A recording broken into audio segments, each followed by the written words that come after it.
一个视频教会你励志类视频拍摄剪辑技巧，那这个技巧学会之后，你给自己或者公司老板拍一个短片就会非常轻松。视频最后我会直接送你这个剪辑模板去套用。我们先听一下，脑补一下画面，锻炼一下你的剪辑思维。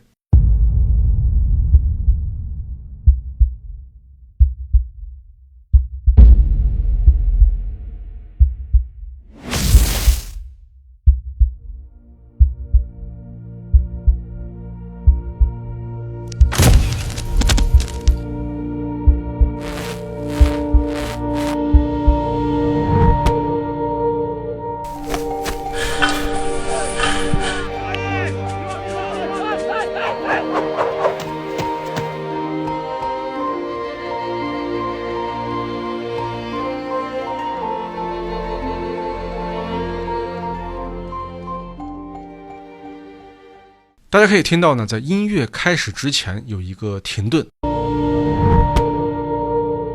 我们就用这个停顿作为分割点，先看一下停顿之前该如何剪辑。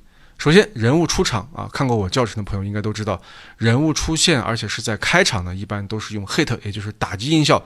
可以在我的音效库2 hit 文件夹里的10号文件夹，适合直接开场里面找一个合适的音效放在这里。好，人物再次出现级别小一点的镜头呢，我们可以用微弱一点的 hit 来强调一下。我在11号微弱打击里面挑选一个 hit 音效放在这里。那如果你想营造一点紧张感，也可以加入慢速心跳的声音音量可以稍微小一点。好，我们继续。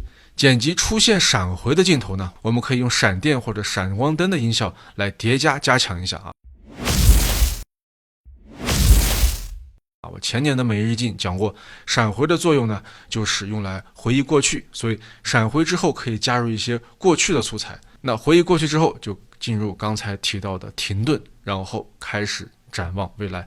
那这个地方黑场的出发点依然是人物的一个动作，就是接球的这个动作，然后音乐起，开始拼搏努力的素材混剪放在一起就可以了。那这个地方的剪辑技巧呢，我通过音效和音乐的停顿分割了过去和未来，形成了剪辑呼吸的节奏。我们完整看一下。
大家购买音效之后呢，我的这个工程文件还有视频模板你就可以带走了。那这个视频模板呢，你可以直接放在任何剪辑软件里面，然后在上方放上对应的素材就可以快速出片。